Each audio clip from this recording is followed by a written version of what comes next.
అందరూ అలాగే లేచి నిలబడి వెళ్ళగా పరిశుద్ధ గ్రంథమైనటువంటి బైబిల్ గ్రంథంలో నుండి యోహాను రాసిన మొదటి పత్రిక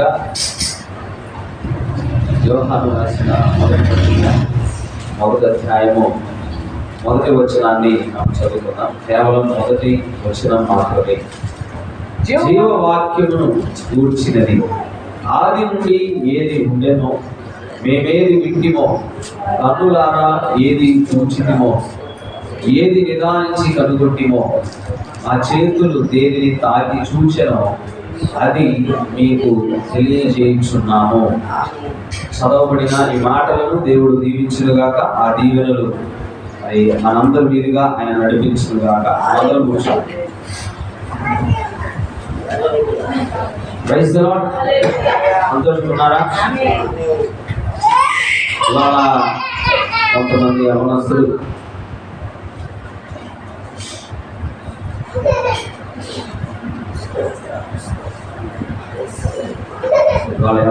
మరి కొంతమంది చాలా నీట్గా తయారై వచ్చారు. దేవుడికి స్తోత్రాలు కనుక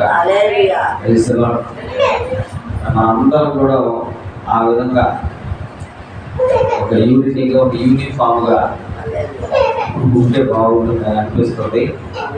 ఎందుకంటే ఒక సేవకులు నాకు ఒక మాట చెప్పారు. ఏం చెప్పారంటే, మనము నాకు వాక్యం వినండి, మనము సృష్టికర్తగా మరి సర్వశక్తి గలటువంటి దేవుడిగా పిలువబడుతున్న ప్రభు అయినటువంటి యేసుక్రీస్తు వారికి కుమారులము మరియు కుమార్తెలు.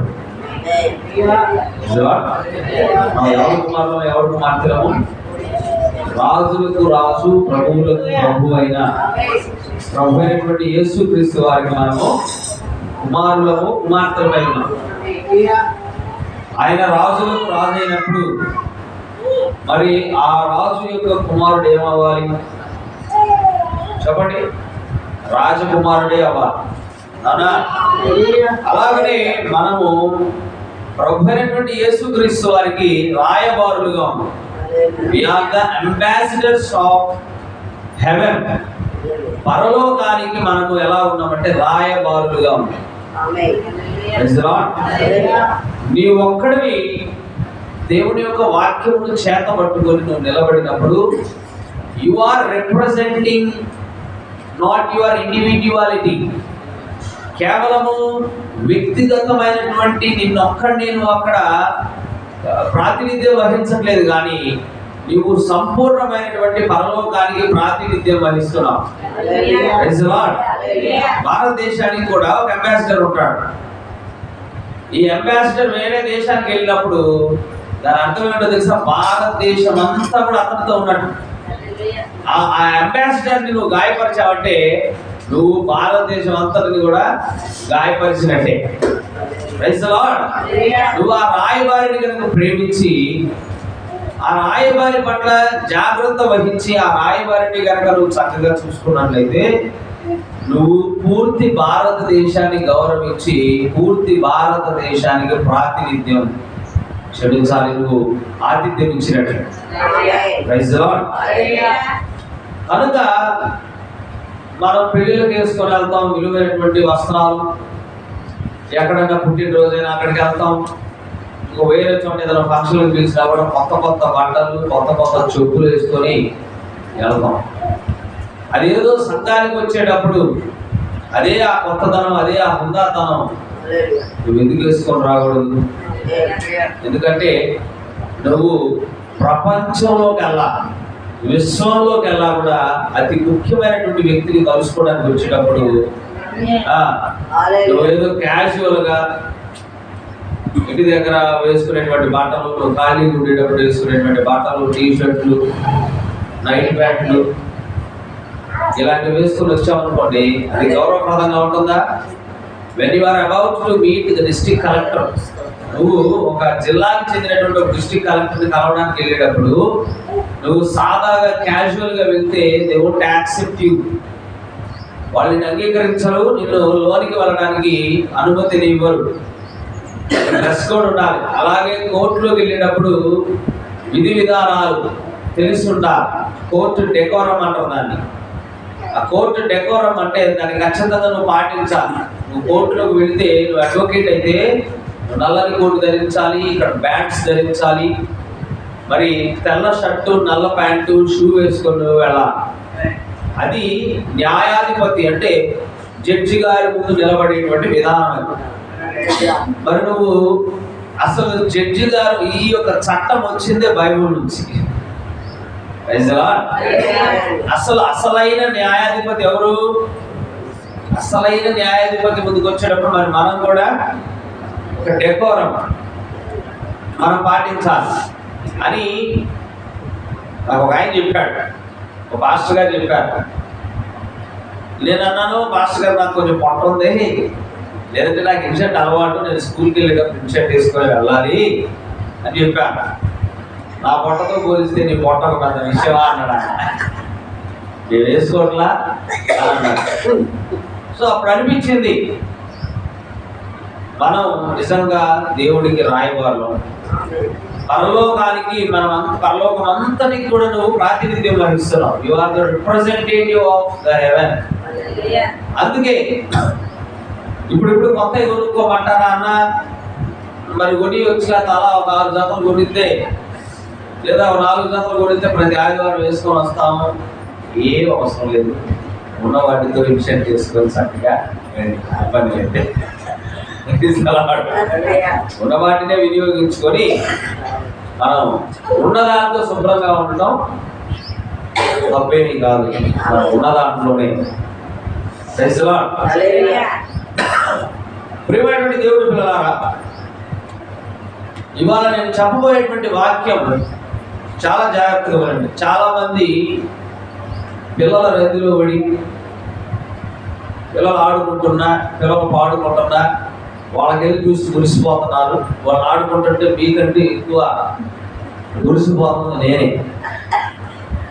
అవి వాక్య విషయానికి వస్తే మనము వాళ్ళని నెలకొచ్చటమో ఏదో ఒకటి చేస్తూ వాళ్ళ మీద దృష్టి ఉండకూడదు మనం. ఎందుకంటే తిరుగుతుంది నా కొడుకు నా కూతురైనా, సాతానుడు మామూలుడు కాదు. వాడు ఏదైనా వాడుకొని కూటమిని జడగొడతాడు. వింటున్నారా? కనుక పిల్లలు అటు ఇటు తిరుగుతూ ఉంటారు. మన కెమెరాలన్నీ కూడా వాక్యం మీద ఉంచాలి. గుర్తుపెట్టుకోండి, నువ్వు ఎప్పుడైతే నీ యొక్క ఏకాగ్రతను వాక్యం మీద ఉంచుతావు, వాడు ఉన్నాడు ఇక్కడ. వాడి యొక్క విధానమైన మన దృష్టిని వాడు ఆకర్షించుకోవడం కోసం వాడు ఏదైనా చేస్తాడు. నేను ఒక ఆశ్చర్యకరమైన సంఘటన జరిగింది చెప్తాను. నేను అమ్మాయి ఇంట్లో కూర్చొని తలుపులన్నీ వేస్తున్నాయి. ఒక గబ్బెలో వెళ్ళింది లోనగదిలోకి. అది గబ్బెలమే, అది తలుపులన్నీ వేస్తున్నాయి. ఎక్కడ నుండి వచ్చింది అది?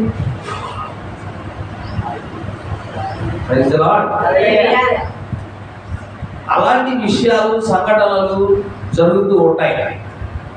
అవన్నీ కూడా మనల్ని గలిబిలికి గురి చేయడానికి.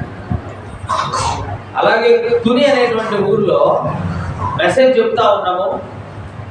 వాక్యము బ్రహ్మాండంగా నడుస్తుంది. అష్టగారు అద్భుతమైనటువంటి ప్రసంగాన్ని ఎత్తుకున్నారు. అసలు నేను ఆ ఆత్మ యొక్క నడిపింపుని నేను అనుభూతి చెందగలుగుతున్నాను. ఎందుకంటే ఆయన తరచుగా ఆయన ఇంగ్లీష్లో చెప్పేదాకా నా నోట్లో ఆ మాట ఆగట్లేదు. ఆయన ఇంగ్లీష్లో చెప్పకపోతే ఆయన మాట్లాడుతున్న వాక్యాన్ని ముందుగా నేను పలికేస్తున్నాను. నాకు అర్థమైపోయింది. నేను ఆలోచిస్తున్నా, ఇది నేను కాదు,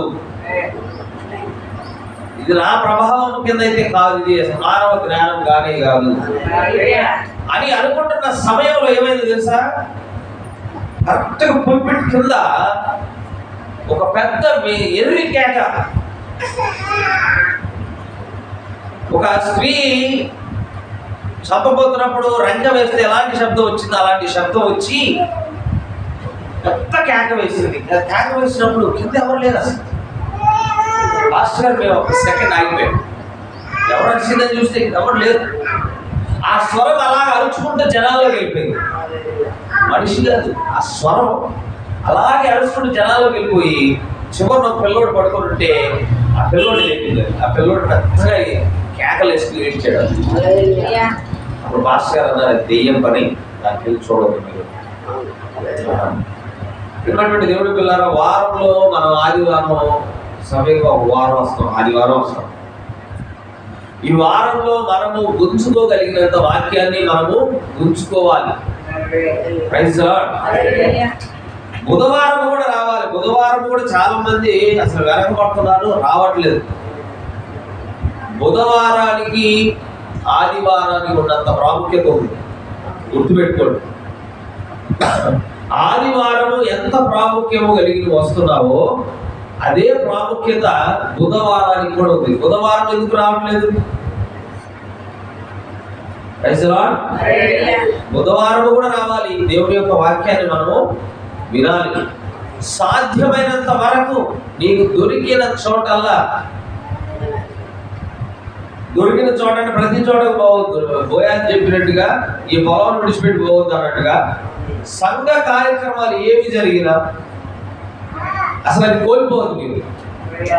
అసలు ఆ కూటమిలో దేవుడు ఏం మాట్లాడతాడో మనతో, ఆ కూటమిలో దేవుడు మన కొరకు ఏ ఆహారాన్ని సిద్ధపరిచాడో మనం వెళ్ళాలి, దాన్ని తినాలి.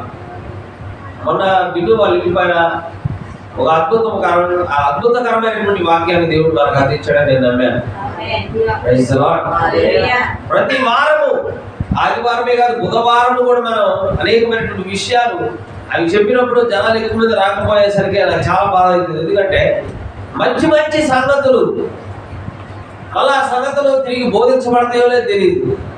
ఒకవేళ బోధించబడిన అదే కోణంలో వెళ్తుందో లేదో తెలియదు. అందుకనే జాగ్రత్త కలిగి విశ్వాసులందరూ కూడా చెప్తున్నటువంటి వాక్యాన్ని శ్రద్ధగా వినాలని నేను ప్రభు పేరుట మీకు మనవి చేసుకుంటున్నాను. చదువుకున్నటువంటి లేఖనముల నుండి నేను నా అంశాన్నిగా టైటిల్ నేనేమి ఇచ్చానంటే ఫస్ట్ హ్యాండ్ రిపోర్ట్ అని ఇచ్చాను. First hand report. First hand report అంటే ఏమిటంటే స్వయంగా నువ్వే చెవులారా విని నీవే అక్కడ ఉన్నటువంటి ఆ జరిగినటువంటి కార్యాన్ని అనుభూతి చెంది ఆ విషయాన్నంతటిని కూడా నీ మనసులో ఉంచుకొని ఎవరికైనా చెప్పావు అనుకోండి, దాన్ని ఫస్ట్ హ్యాండ్ రిపోర్ట్ అంటారు. ఫస్ట్ హ్యాండ్ రిపోర్ట్ అంటే నీకు ఇంకా అర్థమైనట్టు చెబుతాను. నేను ఈ వ్యక్తికి ఒక విషయాన్ని చెప్పాను, నేరుగా చెప్పాను. ఈ వ్యక్తి నా మాటలను స్వయంగా విన్నాడు, నేను మాట్లాడుతుండగా నన్ను చూశాడు, నాతో సహవాసం చేశాడు ఈ మనుషుడు. ఇప్పుడు ఈ మనిషిలో నేను చెప్పిన మాటలు ఉన్నాయి. ఈ మనిషితో నాతో ఉన్నటువంటి సంబంధాలు ఉన్నాయి. నా దగ్గర అతను పొందుకున్నటువంటి అనుభవాలు కొన్ని ఉన్నాయి. ఇప్పుడు ఈ అనుభవాలు, ఈ మాటలు కలిగినటువంటి ఈ వ్యక్తి నా దగ్గర ఏ మాటలైతే స్వయంగా ఇతను చెబుతూ విన్నాడో ఈ మాటలను తీసుకెళ్లి వేరొకరికి అందిస్తే దానిని ఫస్ట్ హ్యాండ్ రిపోర్ట్ అంటారు. Praise the lord. ఇవాళ నా అంశం ఏంటంటే first hand report. Praise the lord. కానీ ఈ భూమి మీద నువ్వు ఏ విషయంలో తీసుకున్నా ఫస్ట్ హ్యాండ్ రిపోర్ట్ కి విలువ లేదు. ఎందుకో తెలుసా? సెకండ్ హ్యాండ్ రిపోర్ట్ నమ్ముతారు, థర్డ్ హ్యాండ్ రిపోర్ట్ నమ్ముతారు, ఫోర్త్ హ్యాండ్ రిపోర్ట్ కూడా నమ్ముతారు. ఉదాహరణకు మీకు అర్థమయ్యే భాషలో చెప్తాను. భర్త భార్యను కొట్టాడు అనుకుంటాం. వీళ్ళిద్దరూ గొడవాడుకుంటుండగా ఒక ఆయన చూశాడు, ఒక పెద్ద ఆయన చూశాడు. ఆ జరిగిన సన్నివేశం అంతా కూడా పెద్ద ఆయనకి తెలుసు. ఇప్పుడు ఈ పెద్ద ఆయన వెళ్ళి వేరొక ఆయనకి ఫస్ట్ హ్యాండ్ రిపోర్ట్ అందించాడు, అక్కడ జరిగినది చెప్పాడు. ఇప్పుడు ఆ మనిషి చూడలా, ఈ ఫస్ట్ హ్యాండ్ రిపోర్ట్ ని విన్నాడు. ఈ విన్నటువంటి రెండో వ్యక్తి పోయి వేరే చోట ఏం చెప్తున్నట్టే భర్త కర్ర తీసుకొని ఉంటుండట,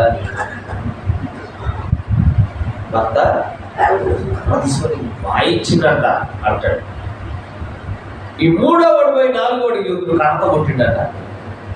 ఇప్పుడు ఆ 4 వాడు పోయి 5 వాడికి ఏం చెబుతుందంటే డాక్టర్ రోగం వాడు తీసుకుని వేసిందట, తల మీద కొట్టిందట, రక్తం కారిందట, పెద్ద గోలైపోయిందిగా.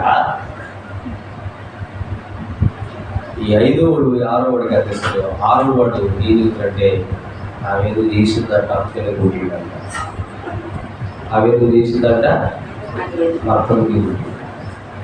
ఇది ఇంకో చోట పోయి ఇంకొకటికి అందినప్పుడు భార్య మంచిది కాదంటే అందుకని కొట్టిందంట. చిన్న కొత్తిమీర గోకూర దగ్గర గొడవ, హ్యాండ్ మారే కొద్దీ, పర్సన్ మారే కొద్దీ ఏమవుతుంది? అసలు దాని రూపురేఖలు మారిపోతున్నాయి, దాని రూపురేఖలే మారిపోతున్నాయి. అందుకని ఇవాళ సత్యము కంటే కూడా, చూసినోడు కంటే కూడా చూడనోడు, ఎవడి దగ్గర విన్నోడు ఎక్కువ వల్లిస్తా ఉంటాడు.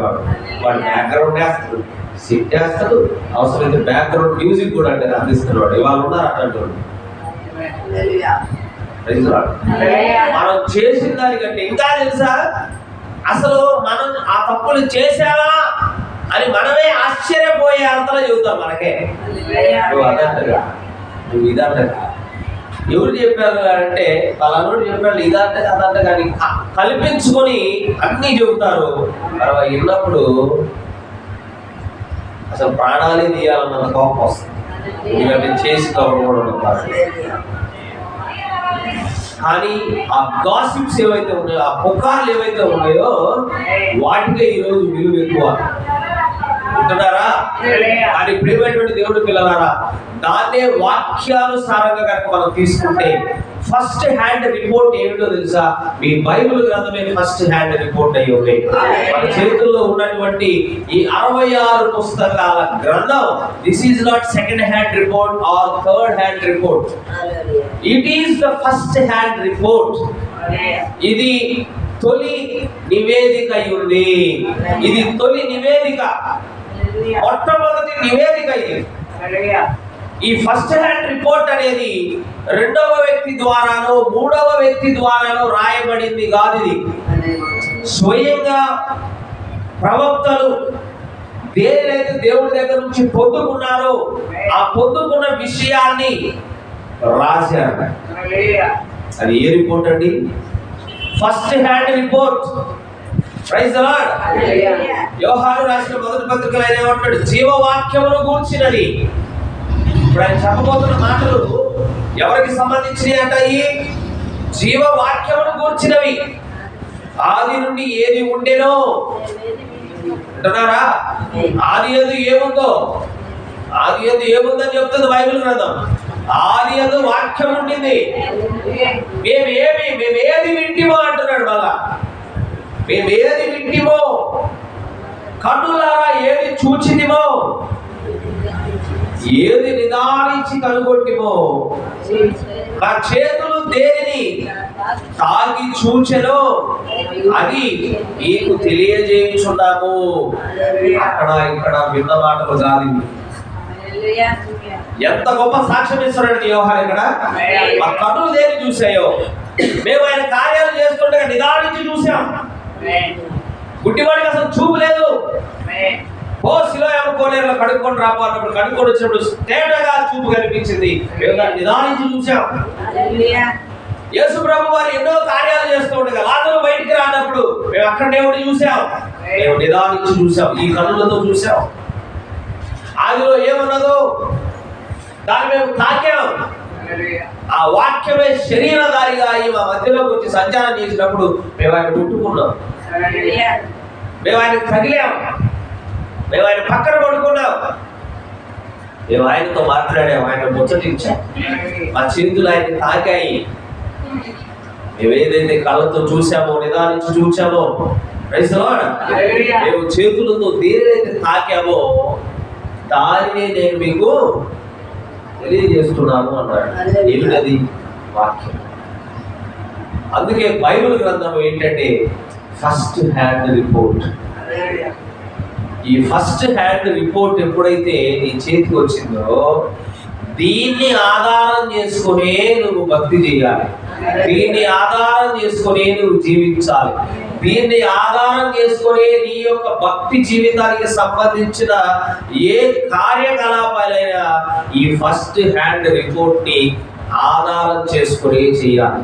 అలా కాకుండా ఫలానా రెండవ వ్యక్తి చెప్పాడు, మూడవ వ్యక్తి చెప్పాడు, ఫలానా అయ్యగారు చెప్పాడు, ఫలానా ఇంకొకడు చెప్పాడు, మరి అపోస్తలులు చెప్పింది అవసరమే లేదనే వాళ్ళు ఉన్నారు. ఈరోజు బైబిల్ని పట్టుకోవాల్సిన అవసరం లేదని చెప్పే వాళ్ళు ఉన్నారు. కొంతమంది అచ్చగా ఆన్లైన్ ప్రసంగాలు ఇదే వాళ్ళు ఉన్నారు. ఆయన ఏం చెబుతున్నాడో అర్థం కాదు.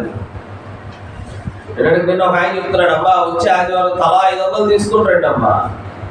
500 కంటే అభిషేకం చేస్తాడంట ఆయన. ఆ అభిషేకించబడినటువంటి 500 తీసుకుపోయి బీరువాలో పెడితే డబ్బులు అంట.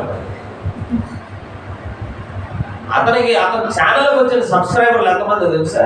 85,000 మంది సబ్స్క్రైబర్లు ఉన్నారు. ఆయన అంటున్నాడు, ఈరోజు 5 దూతలు వస్తున్నారు, దేవుడు అసలు కమెంట్లు I receive praise the lord, glory to God అంటారు. రాజులకు అభిషేకం చూసాము, యాజకులకు అభిషేకం చూసాము. Praise the lord. మరి ఈ 500 రూపాయల నోటికి అభిషేకం ఏంటో నేను ఎక్కడ చూడలేదు. వెళ్ళా బైబిల్లో ఎక్కడ ఉందా డబ్బుకి అభిషేకం చేసినట్టు? కేకుకు ప్రార్థన, వాహనానికి ప్రార్థన, ఎక్కడ బైబిల్ లేదు. మరి వీటన్నిటిని నమ్ముతున్నావు. ఎట్లా నమ్ముతున్నావు అంటే అయ్యగారు చెప్పారు. ఎవరు చెప్పారు? అయ్యగారు. చిన్నప్పటి నుంచి అక్కడికి వెళ్తున్నా. అయ్యగారు అబద్ధం చెప్పరు. నిజమే, అయ్యగారు నీతిమంతుడే, అయ్యగారు ఎప్పుడే వాడట్లేదు. కానీ ఈ ఫస్ట్ హ్యాండ్ రిపోర్ట్ ని నమ్మితేనే నీకు గుర్తించడం. అయ్యగారు మంచోడు కావచ్చు, అయ్యగారు మేడం బిడ్డల్ని గట్టియవచ్చు, అయ్యగారికి నీ మీద ప్రేమ ప్రతి ఆదివారం నేను ఇంట్లోకి పిలిచి పోగొట్టవచ్చు. కానీ ఈ cannot give you eternal life. నిత్య జీవాన్ని నీకు ఆయన ఇవ్వలేడు, సామర్థ్యం లేదండి. చూడండి, వాక్యం బోధించేటువంటి మాస్టర్ దగ్గర నుంచి కింద కూర్చునేటువంటి విశ్వాసం వరకు, పరిచర్య చేసేటువంటి వాళ్ళ వరకు అందరికీ కూడా నిత్య జీవము వాక్యము ద్వారానే వస్తుంది తప్ప ఏ మనుషుడి చేతిలో ఏ మంత్రము లేదు.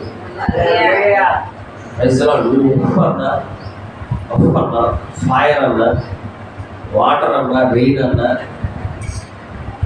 ఏదన్నా కూడా నీకు దేవుడి నుండే సమస్తము. అసలు ఆయన వనరై ఉన్నాడు, జీవ వనరు ఆయన.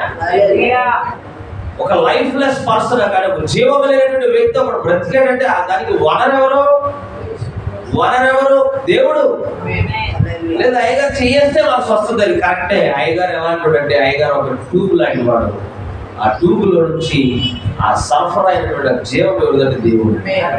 ఈ వ్యక్తి ఒక మాధ్యమం లాంటి వాడు, అంతకు మించి ఏమీ లేదు. ఒక కుండ లాంటి వాడు, ఒక పాత్ర.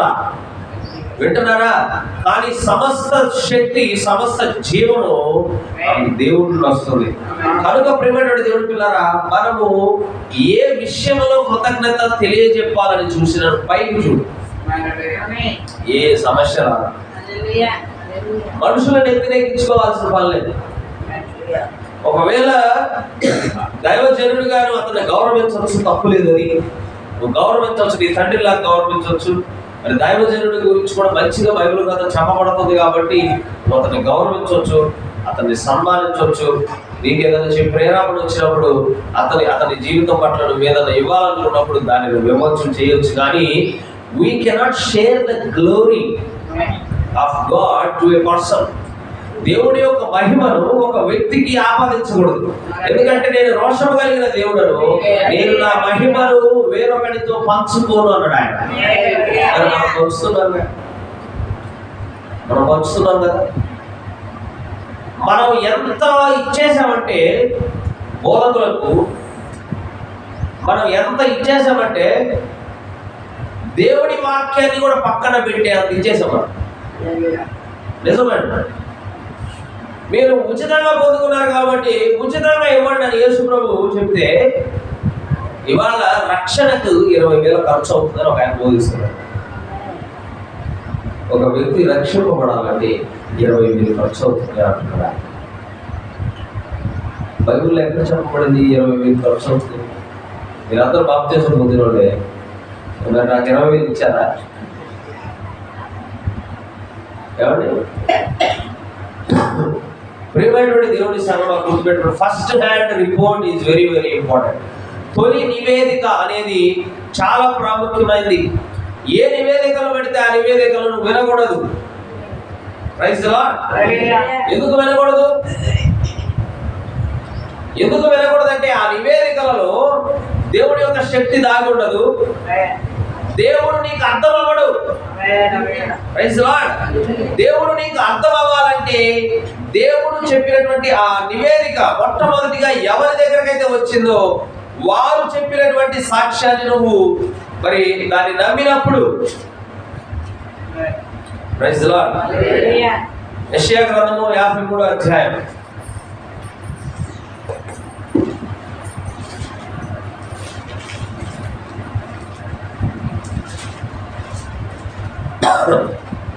మేము తెలియజేసిన సమాచారము ఎవడు నమ్మెను? యెహోవా బాహువు ఎవరికి బయలుపరచబడెను? హల్లెలూయా. ఇప్పుడు శిష్యులు కానీ ప్రవక్తలు కానీ దేవుడి యొక్క నుంచి వాక్యమును తీసుకొని వచ్చారు. ఆ తీసుకొచ్చినటువంటి వాక్యాన్ని ఎంతమంది నమ్మారండి? ఎంతమంది నమ్మారు? ఎంతమంది నమ్ముతున్నారు ఈ కాలానికి కూడా? Praise the lord. సంవత్సరాలు తరబడి వెళ్తున్నా బైబిల్లో ఎన్ని పుస్తకాలు ఉన్నాయో తెలియని పరిస్థితి. బైబిల్లో మరి ఆ వ్యక్తుల యొక్క పేర్లు చెప్పాలన్నా కూడా చెప్పని పరిస్థితి. కొంతమందికి వ్యక్తుల పేర్లు తెలుసు, వాళ్ళ వెనకాల కథలు తెలియదు. కొంతమందికి కథలు తెలుసు, వ్యక్తుల పేర్లు తెలియదు. రక్షణ ఎలా తీసుకోవాలో తెలియదు. దానికి కారణం ఏంటంటే ఆ ప్రవక్తలు ఆ అపోస్తలులు తెచ్చినటువంటి సమాచారాన్ని నువ్వు నమ్మలేదు. అందు నిమిత్తమే దేవుడి యొక్క బాహువు అంటే ఆయన యొక్క హస్తము నీకు అర్థమవ్వదు. వింటున్నారా? ఇప్పుడు అక్కడ ప్రశ్న వేసాడు దేవుడు. మేము తెచ్చిన సమాచారమును ఎవడు నమ్మెను? యెహోవా బాహువు ఎవడికి బయలుపరచబడెను? యెహోవా బాహువు అంటే ప్రభువైన యేసుక్రీస్తే. Praise the lord. ఇప్పుడు వాళ్ళు తెచ్చినటువంటి సమాచారాన్ని నువ్వు నమ్మితే నీకు దేవుడు అర్థం అవుతాడు. ఆ తెచ్చిన సమాచారాన్ని నువ్వు నమ్మవు కాబట్టి దేవుడు కూడా నీకు ఎప్పటికీ కూడా అర్థం అవ్వడు. Praise the lord. దేవుడిని నువ్వు ఎప్పుడైతే ఆ సమాచారం ఏదైతే ఉన్నదో, దేవుడి దగ్గర నుంచి నేరుగా తీసుకొచ్చినటువంటి సమాచారం ఏదైతే ఉన్నదో ఆ సమాచారాన్ని నువ్వు నమ్మినప్పుడు, దాన్ని నువ్వు స్వీకరించినప్పుడు దేవుడు నీకు చిన్నగా అర్థం అవడం ప్రారంభిస్తాడు. ఆ తీసుకొచ్చినటువంటి సమాచారాన్ని నువ్వు నమ్మకుండా నువ్వు దాన్ని స్వీకరించకుండా ఉంటే దేవుడు నీకు ఎలా అర్థం అవుతాడు? ఎలా అర్థమవుతుంది దేవుడు? ఆ సమాచారాన్ని నువ్వు నమ్మాలి. బైబిలే చెప్తుంది, మేము తెలియజేసిన సమాచారము ఎవడు నమ్మెను? యెహోవా బాహువు ఎవడికి బయలుపరచబడేది? ఎవడైతే నమ్మాడో వాడికే బయలుపరచబడింది అన్నట్టు. ఇవాళ ఈ వాక్యం ఎవరికంటే నమ్మేవాడికి, నమ్మని వాడికి కాదు. ఇది ఎవరైతే నమ్ముతున్నారో వాళ్ళకి చెందిందండి. పరలోకం ఎవరైతే విశ్వసిస్తున్నారో వాళ్ళకి చెందింది పరలోకం, అందరికీ కాదు. క్రైస్తవుడు అని చెప్పుకున్నంత మాత్రాన అది నీకు ఇవ్వాలని కాదు. అది తెచ్చినటువంటి ఆ సమాచారాన్ని నువ్వు నమ్మాలి.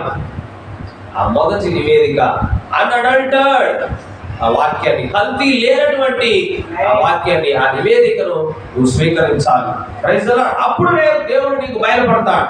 అప్పుడు దేవుడు నీ జీవితంతో వ్యవహరించడం ప్రారంభిస్తాడు. Praise the lord. దేవుడి యొక్క వాక్యాన్ని వింటున్నారు కానీ దేవుడితో ఒక వ్యక్తిగత సంబంధం నాకు లేదు అని చెప్పేవాళ్ళు కోపంలో ఉన్నారు. సంఘానికి వెళ్తున్నా కానీ దేవుడితో నాకు సంబంధం లేదు, ఎప్పుడు కూడా ఆయన నాకు మాట్లాడలేదు, ఎప్పుడు కూడా నా జీవితంలో నేను ఒక కార్యాన్ని కూడా దేవుడు అడగలేదు. మరి ప్రైజ్ ది లార్డ్. వింటున్నారా? దేవుడితో ఒక వ్యక్తిగతమైనటువంటి సంబంధం ఎప్పుడు వస్తుందండి నీకు? ఎప్పుడు వస్తుంది? ఆయన వాక్యంలోనికి నువ్వు వచ్చినప్పుడు కదా ఆయన దర్శించేది. Praise the lord. నువ్వు నడువు కట్టుకొని నడువు బిగించుకొని ఇది సత్యమైనటువంటి వాక్యము అని నువ్వు లేచి ఆ వాక్యాన్ని పట్టుకొని ముందుకు వెళ్ళినప్పుడు కదా దేవుడి యొక్క కార్యాలను చూడగలవు. నువ్వు భయపడిపోయి ఐగుప్తులో ఎడ చూస్తావు కార్యాన్ని? ఐగుప్తుని విడిచిపెట్టి బయటికి రా దేవుడు చెప్పాడు, నువ్వు రాలేదు, ఐగుప్తులోనే ఉన్నావు. ఐగుప్తు నీకు ఒక కంఫర్ట్ జోన్ లాగా ఉంటాయి. నువ్వు బయటికి రాకుండా ఐగుప్తులోనే ఉంటే దేవుడి యొక్క కార్యాలను ఎలా చూడగలవు? పంపించాడు ఒక ప్రవక్తను, ఇదిగో దేవుడు నన్ను పంపించాడు, మీ ఆర్తనాదాలను దేవుడు విన్నాడు, దిగొచ్చాడు, నన్ను పంపించాడని మోసే సమాచారం చెప్పాడు. ఆ సమాచారాన్ని నువ్వు నమ్మినావు అనుకో, నమ్మి బయటకు వచ్చావు అనుకో, దేవుడు చేసేటువంటి కార్యాలన్నీ నువ్వు చూడగలవు.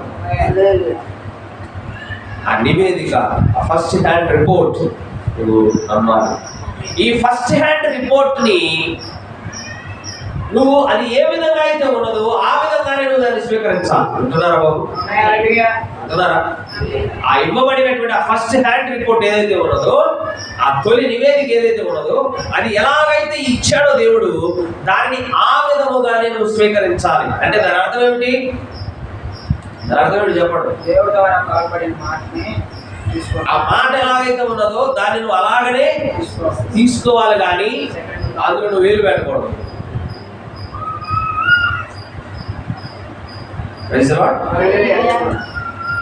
ఇది కొద్దిగా మారుద్దాము.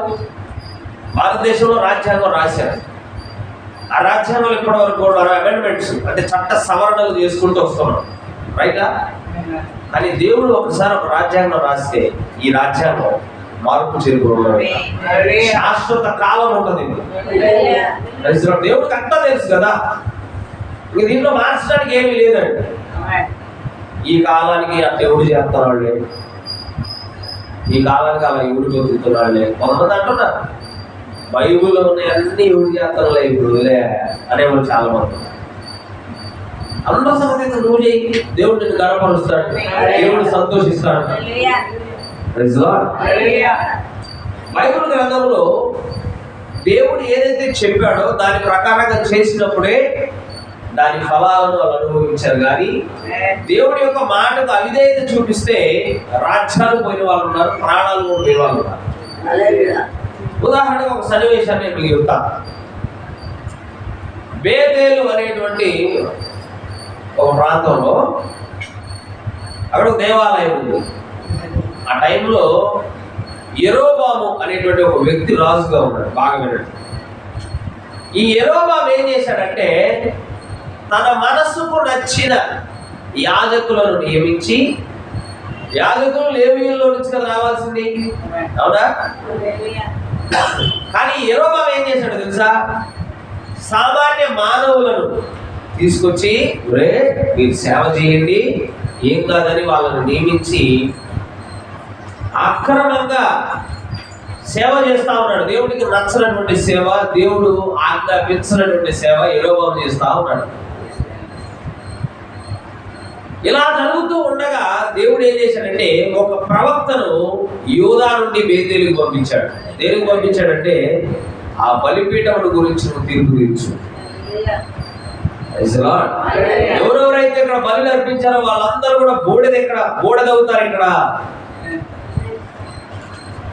ఎవరెవరైతే అక్రమమైనటువంటి వేషాలని వేశారో వాళ్ళు ఇక్కడ బూడిదైపోతారు, నువ్వు తీర్పు తీర్చు అని ఒక ప్రవక్తను పంపించాడు.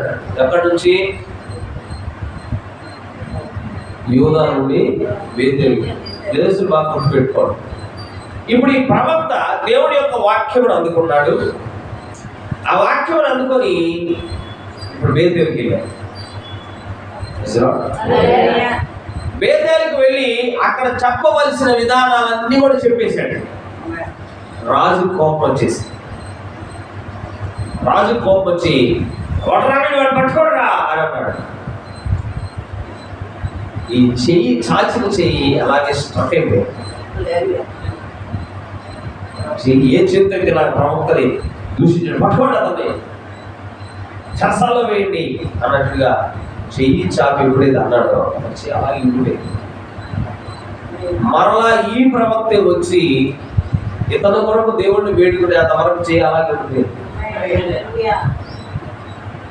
అక్రమంతో నిండిపోయింది అక్కడంతా కూడా. దేవుని విధానంలో జరగట్లే అక్కడ సేవ. రాజు జరిగిస్తున్నాడు సమస్య. రాజు చెప్పినట్టుగా జనులందరూ వింటున్నారు.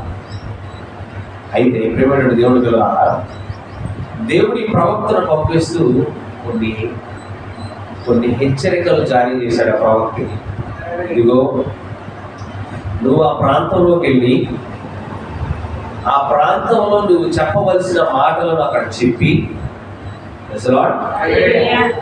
నీవు అక్కడికి వెళ్ళిన తర్వాత నువ్వు ఎవరింటికి వెళ్ళకూడదు. దేవుడు చెప్తున్న మాట, నువ్వు ఎవరింటికి వెళ్ళకూడదు.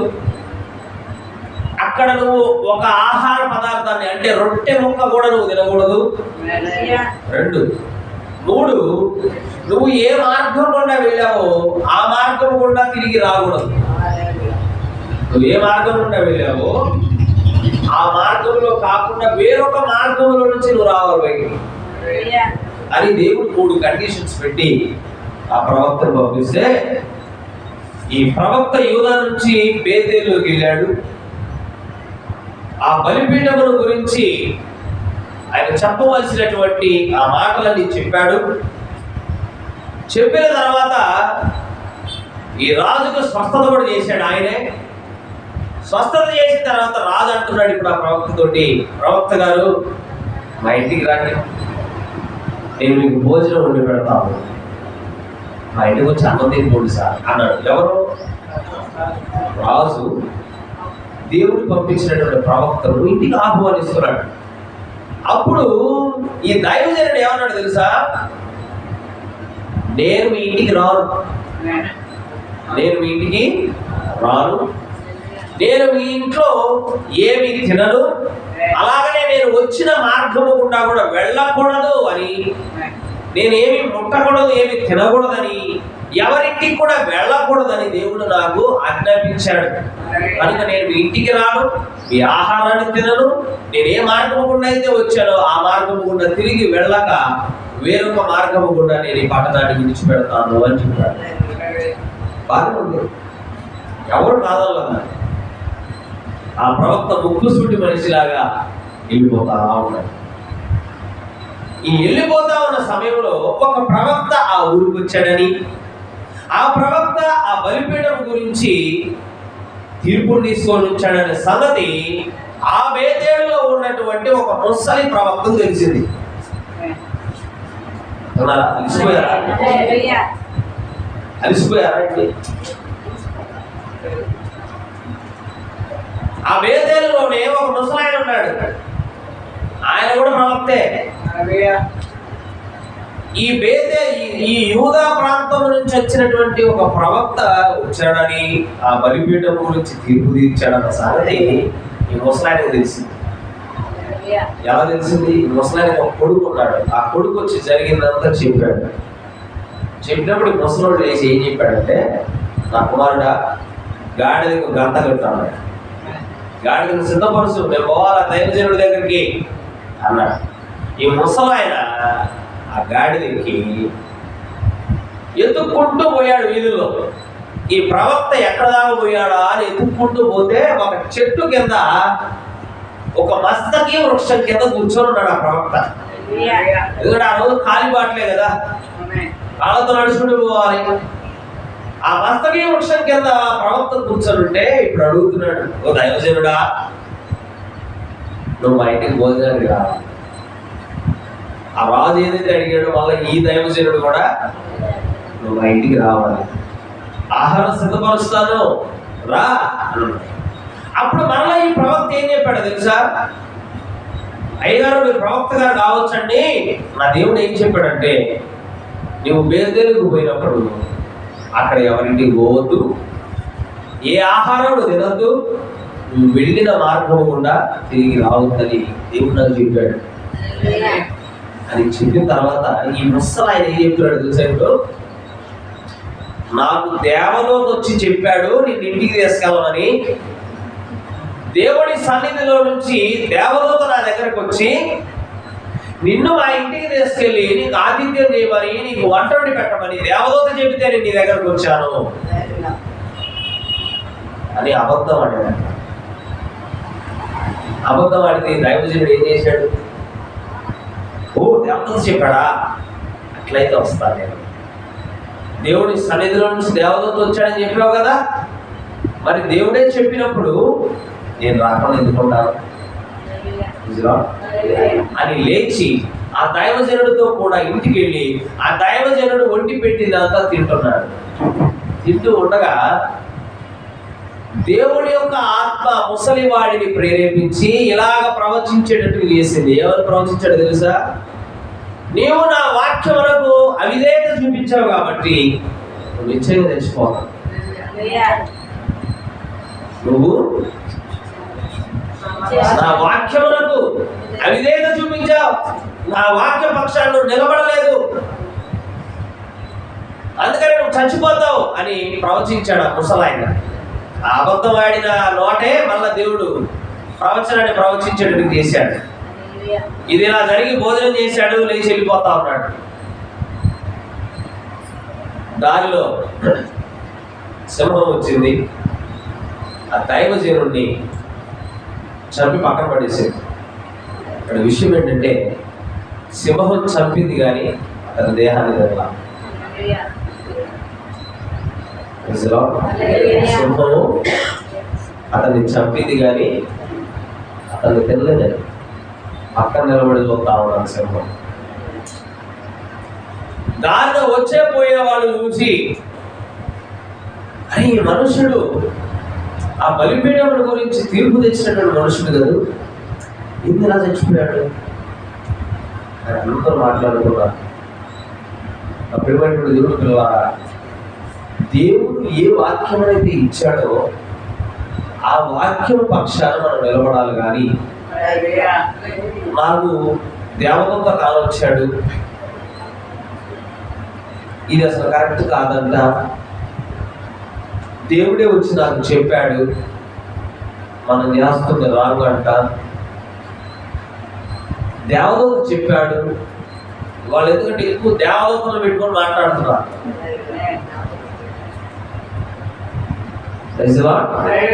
దేవుడు చెప్పాడు ఈరోజు మీ ఇంటికి రమ్మని, దేవుడు చెప్పాడమ్మా నీ దగ్గర ఒక 50,000 తీసుకోమని, దేవుడు చెప్పాడు ఈరోజు పలానా స్త్రీ ఇంటికి వెళ్ళి కలు, వాళ్ళకి నిన్న పొలం డబ్బులు వచ్చినాయి,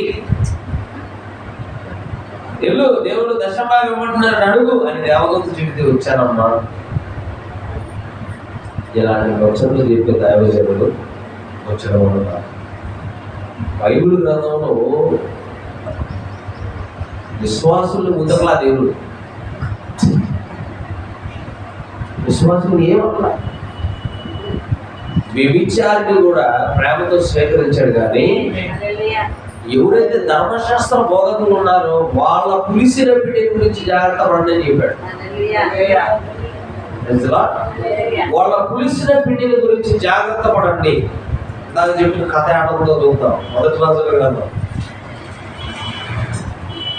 చదివితే కానీ అర్థం కాదు. ఒకసారి 13వ అధ్యాయం మొదటి వచనం.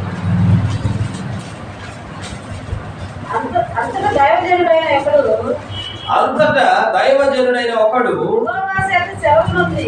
ఎవరి చేత సెలవునుంది? స్వయంగా దేవుడే సెలవిచ్చాడండి. సెలవునుంది యూదా దేశం నుండి బేతేలునకు వచ్చెను. ధూపము వేయుటకై యెరోబాము ఆ బలిపీఠం ఉన్నంత నిలిచి ఉండగా. అసలు యెరోబాము ఎవరండి? రాజు. రాజుకు బలిపీఠంతో ఏం పని? రాజు అంటే రాజ్య పాలన చేయాలి, కానీ బలిపీఠంతో ఏం పని? బలిపీఠము పని ఎవరిది? యాజకులది. యాజకత్వాన్ని కూడా నీ చేతుల్లో తీసుకున్నాడు యెరోబాము. తర్వాత చూడండి ఏం జరిగింది. ఆ దైవజనుడు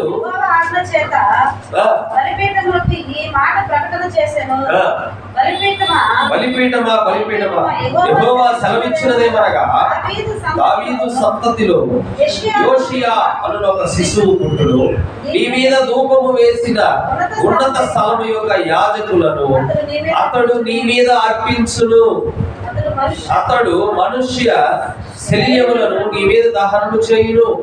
ఈ బలిపీఠము బద్దలైపోయి దాని మీద ఉన్న బుగ్గి ఒలికిపోవుటయే యెహోవా ఇచ్చు సూచన అని చెప్పి ఆ దినమున ఆ ప్రవక్త సూచన ఒకటి ఇచ్చెను. బేతేలునందు ఉన్న బలిపీఠమును గురించి ఆ దైవజనుడు ప్రకటించిన మాట రాజైన యెరోబాము విని బలిపీఠము మీదనే తన చెయ్యి చాపి వాడిని పట్టుకొనమని చెప్పగా అతడు చాపిన చెయ్యి ఎండిపోయెను. దాన్ని వెనుకకు తీసుకున్నప్పుడు అతనికి శక్తి లేకపోయెను. బలిపీఠం మీద నుంచి లాంటాడు, పట్టుకోండి. చెయ్యి అంతా ఎండిపోయింది, అలాగే ఉండిపోయింది. వెనకకు తీసుకునే శక్తి లేదు. మరలా ఏం జరిగింది? మరియు యెహోవా సెలవు ప్రకారం అప్పుడు రాజు నా చెయ్యి మునుపటి వలె బాగున్నట్లు ఈ దేవుడైన యెహోవా సముఖమునందు నా కొరకు వేడుకొనమని ఆ దైవజనుడు బతిమాలుకొనగా దైవజనుడు యెహోవాను బతిమాలుకొనను కనుక రాజు చెయ్యి మరలా బాగై మునుపటి వలె ఆయను. హల్లెలూయా.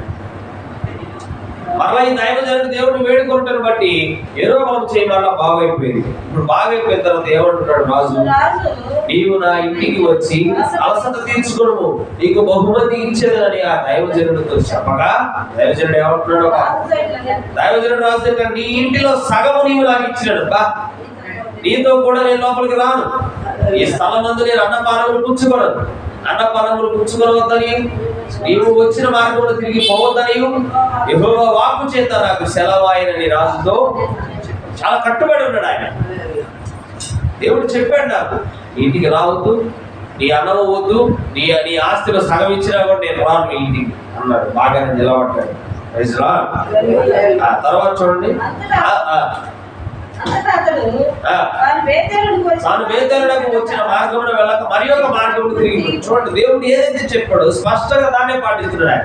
నువ్వు ఏ మార్గం అయితే వచ్చావు ఆ మార్గం తిరిగి వెళ్ళకూడదు, వేరొక మార్గం పట్టుకొని వెళ్ళు అని చెప్పాడు. దాన్నే పాటిస్తున్నాడు చక్కగా. ఇప్పుడు చూడండి ఏం జరిగింది. బేతేలులో ప్రవక్త యొక్క ఒక ముసలివాడు కాపురం ఉండేను. ఎవరంట ఆయన? ఎవరు? ముసలివాడేలే, ప్రవక్త ఆయన. ఒక ప్రవక్త యొక్క ఒక ముసలివాడు ఇతని కుమారులలో ఒకడు వచ్చి బేతేలులో దైవజనుడు ఆ దినములో చేసిన క్రియలన్నిటినీ అతడు రాజుతో పలికిన మాటలన్నిటినీ తండ్రితో తెలియజెప్పగా.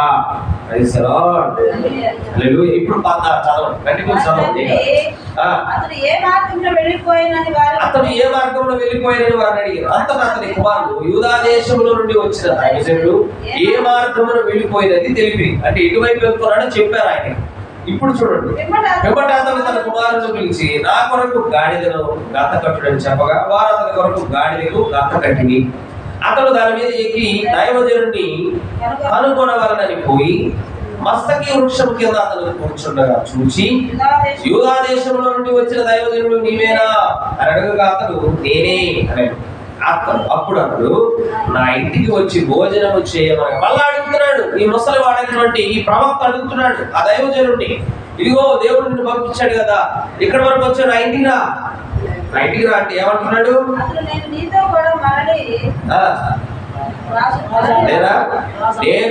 కూడా మరలి రాజాలను, అంటే నేను రాలేను. ఎందుకు రాలేవయ్యా? ఎందుకు రాలేవు?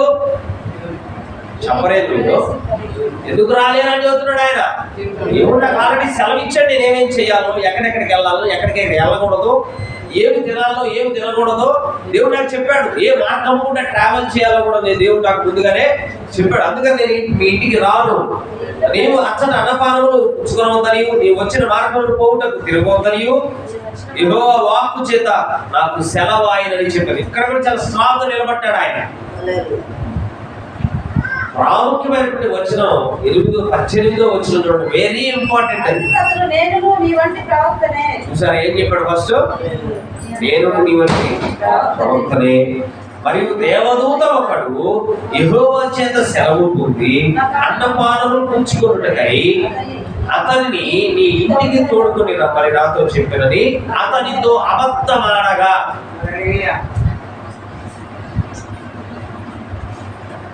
వాళ్ళు కూడా ఏసైనా కనపడ్డాడు, ఏసైనితో మాట్లాడుతున్నాడని ఎంతమంది విధాలు చెబుతున్నారు. స్పష్టంగా దేవుని దూతే వచ్చి నేను ఇంటికి తీసుకోమన్నాడు.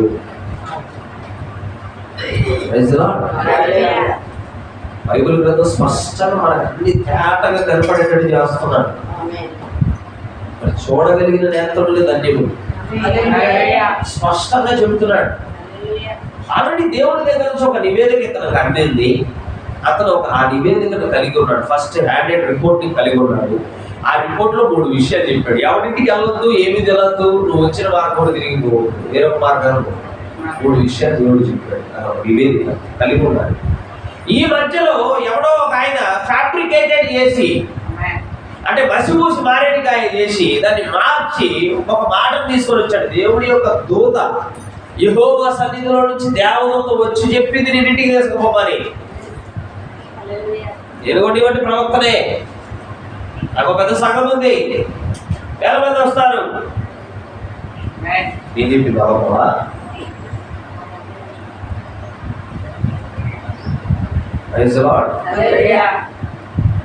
వింటున్న మనం గొర్రెలమే కానీ సాధు గుణం వరకు గొర్రెల ఉంటున్నాం. కానీ మనకి ఇచ్చినటువంటి ఆత్మ సామాన్యమైన శక్తి కలిగింది కాదు, గొర్రెలమే. ఆ ఆత్మ వాళ్ళని సాధు గుణంగా చేసింది. ఆ ఆత్మ మనలో ఉంటే ఇటువంటి విషయాలన్నీ పసిగడతాం. ఆత్మ లేనివాడు పసిగట్టలేడు. ఆత్మ లేనివాడు ఎవడు చెప్పినా సత్యమే, ఏదైనా సత్యమే. అంత సూటు గుడ్డేసుకొని తల మీద వెంట్రుకలు లేనటువంటి ఆ మనిషి చెప్పేది అబద్ధమైతే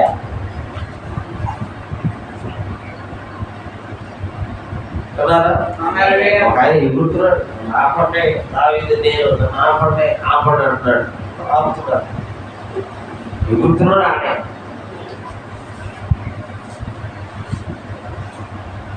ఆయన ఒక్కసారి దేవుడు ఆ నివేదిక ఇచ్చిన తర్వాత మళ్ళీ ఎట్లా మారుతాడు? ఒకవేళ మారితే ఇతనిగా చూడండి.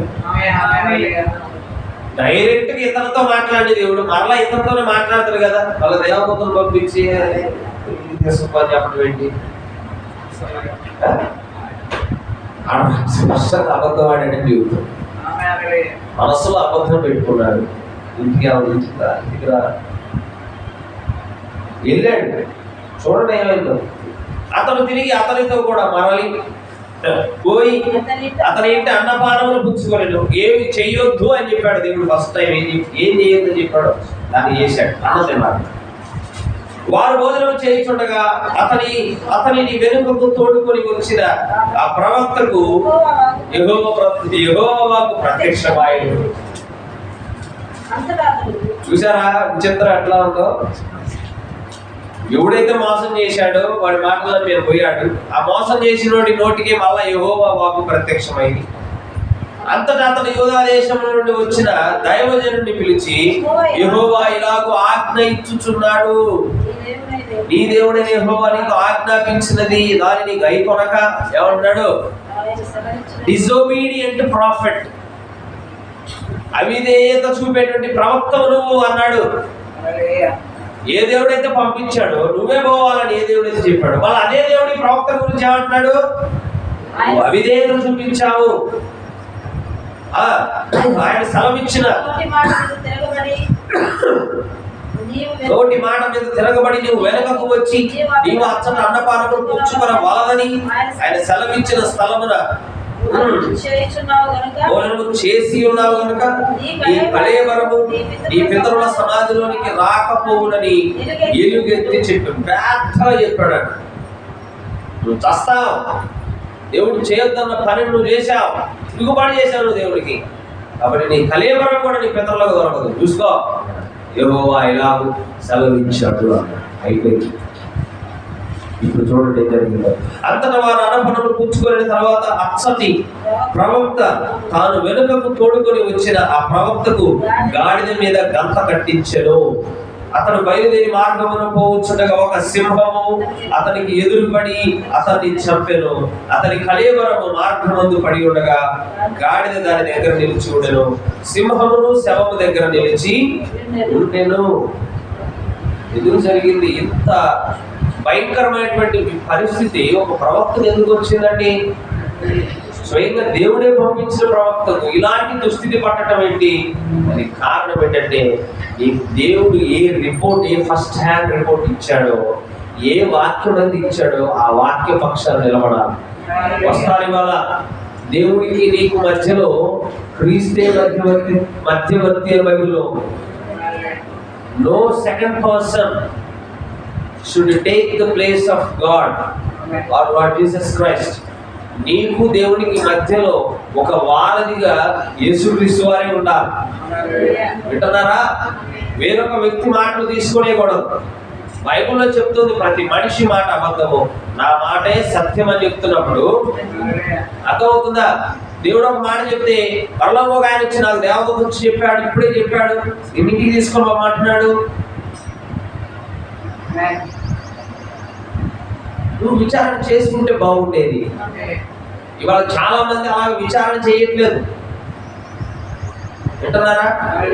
ఒకనొక సమయంలో బైబిల్లో ఎక్కడో వెంట్రుక ఉంటుందంట, చిన్న వెంట్రుక, అది కనుక్కుంటే నీకేదో లాభం, నీకేదో అద్భుతం చూస్తామంట. అంటే అందరూ బైబిల్ వీధి దిక్కుగా కూర్చున్నారు, ఆ వెంట్రుకను వెతుక్కుంటారు. వెంట్రుక దొరకగా నాకు వెంట్రుక దొరికింది, నాకు వెంట్రుక దొరికింది, నాకు వెంట్రుక దొరికింది, నేను అద్భుతాన్ని చూస్తాను. ఆ వెంట్రుక నీదే, చదివేటప్పుడు ఏదో ఊడిపోయి ఆడబడి ఉంటుంది. బైబిల్లో వెంట్రుక దొరకడం ఏంటి? దొరకచ్చు, ఎందుకంటే మనకి తెలియకుండానే మన ప్రతిరోజు మన తల్లో 100 వెంట్రుకలు రాలిపోతాడు, నీకు తెలియదు. నువ్వు చదివేటప్పుడు పేజీ తిప్పడం వెంట్రుక రాలి ఆడబడి ఉండొచ్చు. నువ్వు దాన్ని జాగ్రత్తగా ఎదిగి అలా అధ్యాయాన్ని గుర్తుపెట్టుకొని ఈ అధ్యాయం మీదనే వెంట్రుక దొరికింది. యూట్యూబ్లో చక్కర్లు ఉంటుంది అది వెంట్రుక గురించి. బైబిల్లో వెంట్రుక గురించి ఎక్కడ ఉంది? ధర్మశాస్త్రంలో వెంట్రుకను కనుగొనండి మీరు, ఏ పేజీలో ఉందో, ఏ పేజీలో వెతకమని ఎవరైనా చెప్పారా? ప్రవక్త చెప్పారా? అపోస్తులు చెప్పారా? మరి ఎవరు చెప్పారు? ఒక దైవజనుడు చెప్పాడు. ఆ దైవజనుడు ఎలాంటి దైవజనుడు తెలుసా? ఇందాక ముసలోడైన దైవజనుడు ఉంటాడు, అలాంటి దైవజనుడు. అతని మాట నువ్వు పోయావు అనుకో, ఏమైంది చెప్పండి, మీరు నవ్వటం కాదు. మన కలేబరాలు మన పితరులకు దొరకదని అక్కడ అసలు విచిత్రం ఏంటో తెలుసా? ఇక్కడ తప్పు చేయించేది అతనే, శిక్ష వేయించేది కూడా వాడే. చూడండి, సాతానుడు చేసే పనులు ఎలా ఉన్నాయి? నీ చేత ఏడు చేపిస్తాడు, ఆడకపోయి పరలోకంలో ఏం చేస్తున్నాడు? దేవుడి సన్నిధికి పోయి నీ మీద దిందా పని చేస్తున్నాడు. ఇప్పుడు తప్పు చేయించేది వాడే, అక్కడికి వెళ్ళి దేవుడికి చాడీలు చెప్పేది కూడా వాడే. అర్థమవుతుందా? ఆదాము చేత పాపం చేయించాడు, ఆదాము అవ్వ చేత పాపం చేయించాడు, పోయి ఆడ కూర్చొని ఇదిగో నీ పిల్లట చేసినారుగా అని చెబుతున్నాడు వాడు. దేవారాత్రులు మన సహోదరుల మీద నేరలు మోపుతున్నాడు. మరి భూమి మీద ఉన్నటువంటి అన్ని దుష్ట కార్యాలకు కారణం ఎవరండి? వాడే కదా ప్రేరేపిస్తుంది, వాడే నిన్ను ప్రేరేపిస్తున్నాడు, వాడే మరలా నిన్ను శిక్షకు అప్పచెబుతున్నాడు. ఈ ముసలి ప్రవక్త ఉన్న చోట ఉండొచ్చు కదా కూర్చొని, దేవదూత వచ్చిందని అబద్ధం చెప్పాడు, తీసుకుపోయి దైవజనుడు కూడా పాపం నా వంటి దైవజనుడు అన్నాడు కదా, తోటి సేవకుడికి హెల్ప్ చేయకపోతే అంట అని ఉదయం వేసుకొని తీసుకెళ్ళాడు. తిను అన్నాడు, తినే టయానికి దేవుని యొక్క వాక్యతంలోకి వచ్చి నువ్వు చచ్చిపోతావు అని చెప్పించాడు.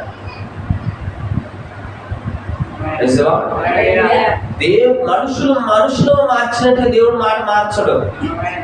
గుర్తుపెట్టుకోండి, దేవుడు ఒక మాట ఇచ్చాడంటే ఆ మాట శాశ్వత కాలం ఉంటుంది. మనుషులు ఎలా ఉంటామంటే చెప్తా, చిన్న ఉదాహరణ, ఒక మనిషి వచ్చి ఒక 50,000 అడిగాడు అనుకోండి, రేపు రా ఇస్తామంటాడు. రేపట్లో వీడికే ఒక సొంత అవసరం రావచ్చు, లేదా వీడి చెవిలో ఎవరో చెప్పొచ్చు వాడికి 50,000 ఇచ్చేది, దానికి చాలా మంది ఉన్నారని చెప్పొచ్చు, ఏదైనా జరగచ్చు. నెల పొద్దున వచ్చేసరికి డబ్బులు అందలేదబ్బా, వింటున్నారా? ఇస్తా అని చెప్పిన నోరే తర్వాత రోజు సాయంత్రానికి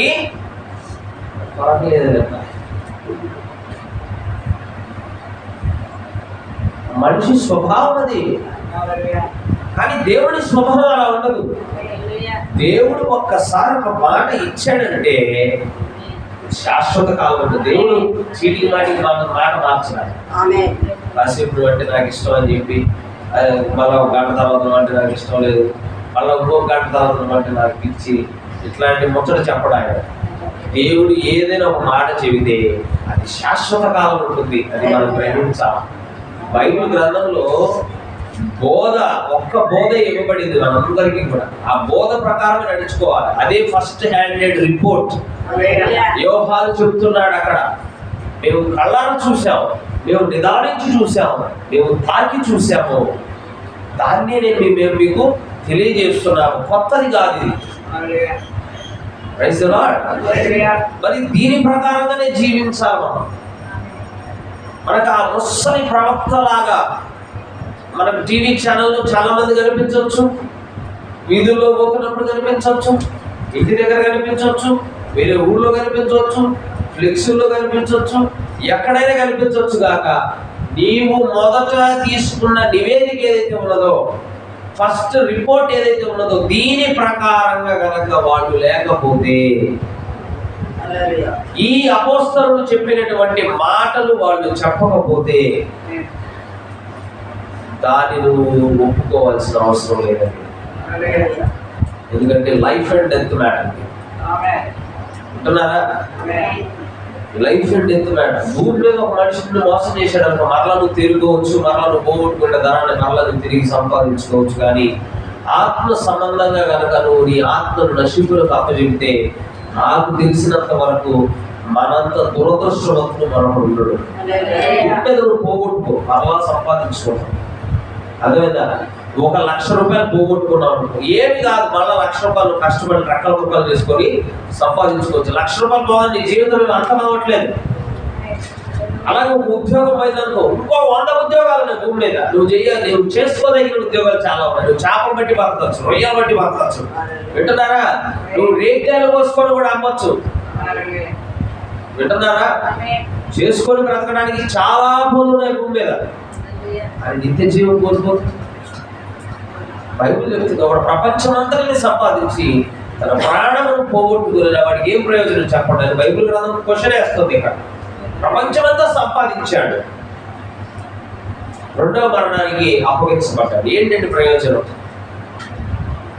అందుకనే అపోస్తలులు మొత్తుకుంటున్నారు. ఒక ఆయన, మీరు పరిశుద్ధులకు ఒక్కసారి అప్పగింపబడిన బోధ నిమిత్తం మీరు పోరాడండి అని చెబుతున్నాడు. ఎంత బ్రతిమలాడుకుంటున్నారు అంటున్నాడు ఆయన. ఈ సువార్త నిమిత్తం మీరు పోరాటం చేయండి అని బ్రతిమలాడుతున్నాడు ఆయన బ్రతిమలాడుతున్నాడు. అసలు రాయడంలోనే అంత ఆప్యాయత మనకు అర్థమవుతుందంటే, ఆయన కన్నీళ్లు గారు రాయచ్చు కదా అన్నమాట. ఇది సింపుల్ గా దొరికిన సువార్త కాదు, ఇది సులువుగా దొరికిన సువార్త కాదు. వాటికి దీనికోసం ఒక ఆయన మరణించాల్సి వచ్చింది. దీని వెనకాల ఎంతో మంది ప్రవక్తలు హతసాక్షులు అయ్యారు. చర్మాలు ఒలిచేశారు, ఒక ఆయన కట్టేసి, ఆయన ఇలాగ పైన కట్టేసి చర్మాన్ని ఒలిచేశారు. వింటున్నారా? ఈ సువార్త మన చేతికి సులువుగా రాలేదు. అందుకే ఈ సువార్తను మనం విలువివ్వాలి. యేసు ప్రభు మన కోసం మరణించిన దాన్ని మనం చాలా సులువు చేసేసుకుంటున్నాం. వాక్యము కాని దాన్ని వినుట ద్వారా మనం చాలా తేలిక చేసేస్తున్నాం దేవుని యొక్క త్యాగాన్ని. ఏదైనాను నమ్మొచ్చులే అనే స్థితిలో ఉండమని కాదు దేవుడు నీకు చెప్పింది.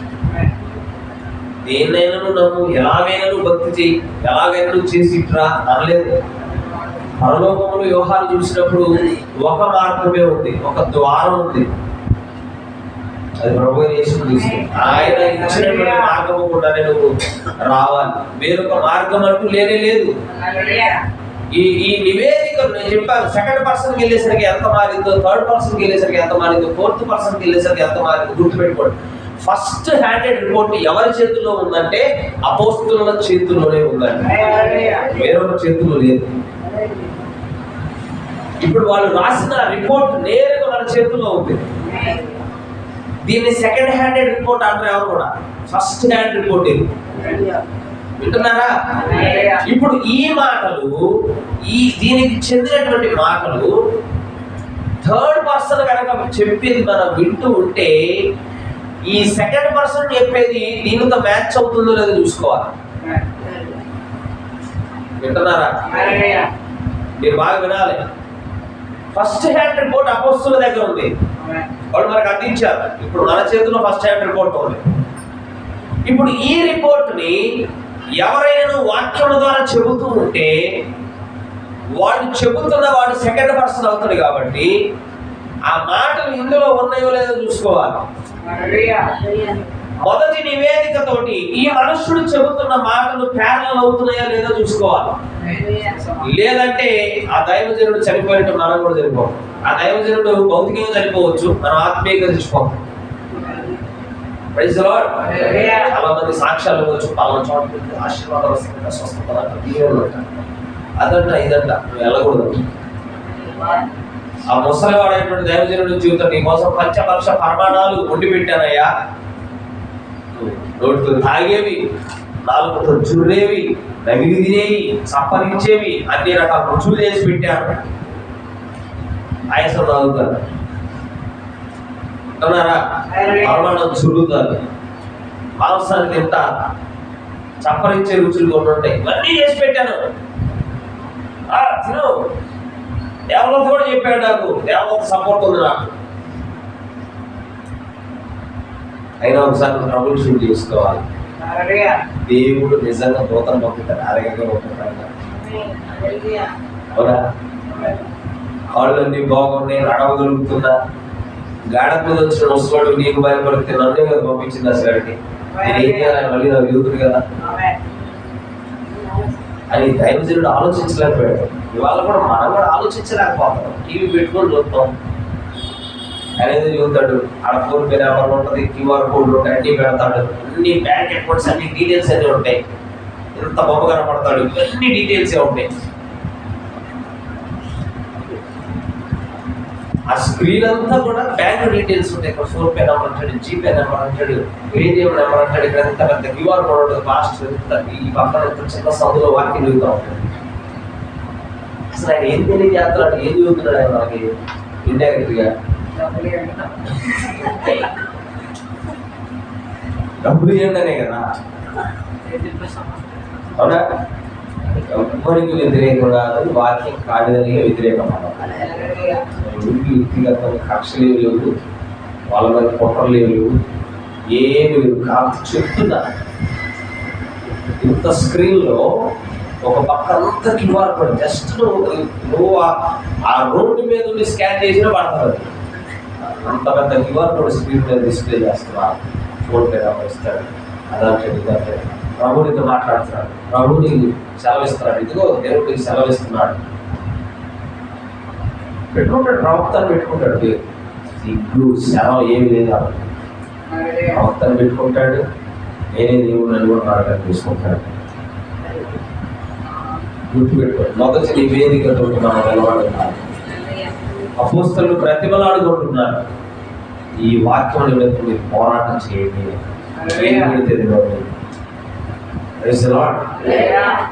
ఎక్కడికి పడితే అక్కడికి, ఆడబడితే ఆడ కూర్చొని ఆయన ఏదో చెప్పాడు అని అనిపించింది నాకు. నీకు అనిపించవచ్చు, దీనితో టాలీ అవుతుందో లేదో చూడు.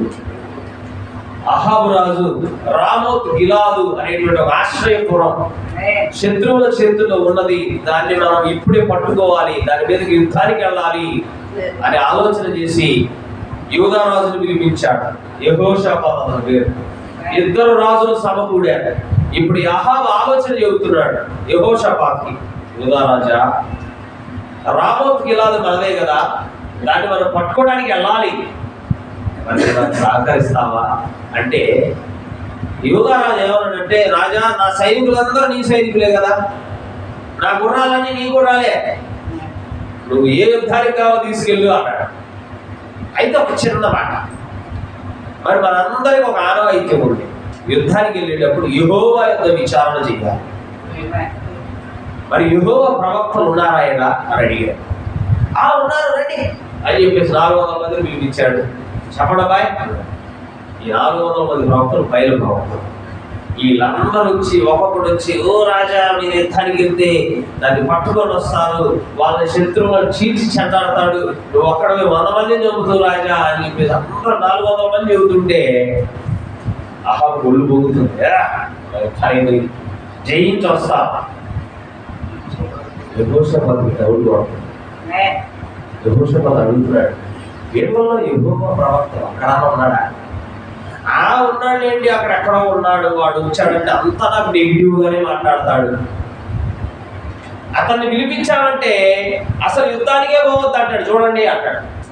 అహాబు అన్నాడు, లేదు లేదు పిలిపించాడు. అసలు అతనేం చెబుతాడు విందామని యెహోషాపాతు అంటే ఆ యెహోవా పక్షాన ఉన్నటువంటి ప్రవక్త మీకాయా అనేటువంటి వాడిని పిలిపిస్తే ఆ మీకాయ ప్రవక్త ఏం చెప్పాడు తెలుసా?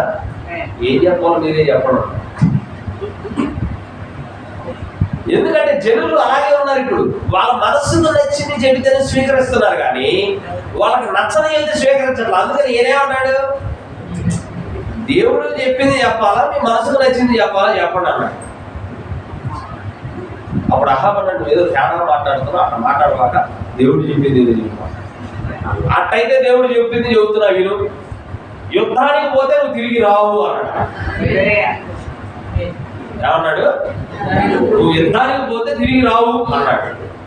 నచ్చలా మాట. చూసావా, నేను చెప్పానుగా అతను నెగిటివ్గా మాట్లాడుతానని. అహాబుకు సపోర్ట్ చేసిన వాడు వచ్చి మీకాయ చంప చెల్లు అనిపించాడు. చసాలయండి, రాజుకు వ్యతిరేకంగా మాట్లాడుతున్నా. కావాలంటే తిరిగి వచ్చేటప్పుడు చూడండి, తిరిగి రావాలి. ఈ రక్తాన్ని కుక్కలు లాగుతాయి అన్నాడు. మీకాయ నిజం చెప్పినందుకు, దేవుని మాట చెప్పినందుకు. ఎందుకంటే మీకాయ దగ్గర ఒక నివేదిక ఉంది, వాళ్ళు యుద్ధానికి పోతే చచ్చిపోతారు అక్కడ. దేవుడు ఆల్రెడీ చెప్పాడు మీకాయ. అదే మాటలు తీసుకొని మీకాయ చెప్పాడు వాళ్ళకు, ఎంత చచ్చిపోతారు, ఇది అనువైన సమయం కాదు, దేవుడు అనుమతించట్లేదు మీరు యుద్ధానికి వెళ్ళాలని చెబితే ఎవడన్నాడు? ఇవాళ కూడా జనులకు అనుకూలమైన మాటలు కావాలి, కానీ సత్యాలు అవసరం లేదండి. అందరికి అనట్లేదు కొంతమంది. ఎందుకంటే బైబిల్ గ్రంథం నెరవేర్పు జరగాలి. దురద చెవులు గలవారు ఉంటారు అని. దురద చెవులు గలవారంటే వాళ్ళ చెవులు దురద పెడుతున్నాయి, వాళ్ళు వినాలనుకున్న మాటలే వింటారు. ఆ మాటలు పలికితేనే దురద తగ్గుతుంది. వింటున్నారా? వాళ్ళు వినాలనుకున్న మాటలు చెబితేనే వాళ్ళ చెవులుకున్న దురద తగ్గింది. కానీ ఇది సత్యం అని చెప్పావనుకో, ఆ పాస్టర్ అట్ట చెప్పట్లేదే, నువ్వు ఆయన చెప్పినట్టు చెప్పట్లేదే, ఆయన చెప్పినట్టు చెప్పట్లేదు. ఈయన చెప్పినట్టు చెప్తుంటే ఆయన చెప్పట్లేదు, ఈయన చెప్పినట్టు చెప్పట్లేదు అంటారేంటి? నువ్వు బైబుల్ ఈయన చెప్పినట్టు ఏదో చెప్పాల్సింది, ఆయన చెప్పినట్టు చెప్పట్లేదే, ఈయన చెప్పినట్టు చెప్పట్లేదే. మీకాయ లోపల వేశారు, చెరసాల్లో వేశారు. అహాబు యెహోషాపాతు యుద్ధానికి వెళ్ళారు. పంక్తులు తీరి నిలబడ్డారు. ప్రేమైనటువంటి దేవుడి పిల్లలారా, శత్రువులు పోరాటం చేస్తున్నటువంటి విధానానికి ఇశ్రాయేలీయులు చెల్లాచెదురుగా పారిపోయారు. ఇంకో విషయం తెలిసి ఇక్కడ పసుమెరుపు ఉంది. అసలు రాజు అనేవాడు కదా, విలువైనటువంటి వస్త్రాలు ధరించుకొని ఆ గుర్రం మీద ఎలా నిలబడేది, యుద్ధం జరిగినప్పుడు రాజు కదా నిలబడాల్సింది. అహాబ్ ఏం చేశాడు తెలుసా? అహాబ్ వేసుకోవాల్సిన బట్టలు యెహోషాపాతు వేసాడు.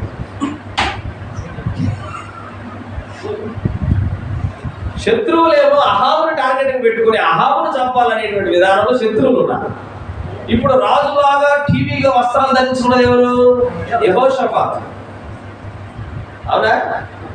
మరి అహాబ్ రాజు ఏం చేస్తున్నాడు? మామూలు బట్టలు వేసుకొని మచ్చటం ఉంది, అమ్మో ఇంక మనం గెలవలేవని రథం మీద పరిగెడతా ఉంటే ఈ శత్రువులు అనేటువంటి వాళ్ళు యెహోషాపాతుని అహాబ్ అనుకొని, యెహోషాపాతు ఎంటబడ్డారు చంపడానికి. ఇగో ఈడాడు అహాబ్ అంటే ఎంత పెద్ద క్యాన్సల్ చేశాడు. అమ్మో అమ్మో అమ్మో, నేను కదా ఏదో అహాబు, నేను కదా, నేను యెహోషాపాతు, నేను ఏదో రాజు ఒకసారి చూడండి అంటే నేను వదిలేస్తాను. అప్పటికి బైబిల్ గ్రంథంలో రాయబడి ఉంది, ఒకటికంటే అసలు బాణం వేయడం రాదంట. వాడంటే గురి చూడకుండా బాణం వేశాడు. బైబిల్లో ఉంది, వాడు గురి చూడకుండా బాణం వేశాడు. వాడు ఏం చేస్తున్నాడు వాడికే తెలియదు, వాడికి బాణం వేయడమే రాదు. బాణం గురి చూడకుండా బాణం వేస్తే ఆ బాణం అటు ఇటు తిరిగి అహాబు పక్కలోకి వచ్చి దిగబడింది. దేవుడు చెప్పిన మాట నిరంతరం కాదు.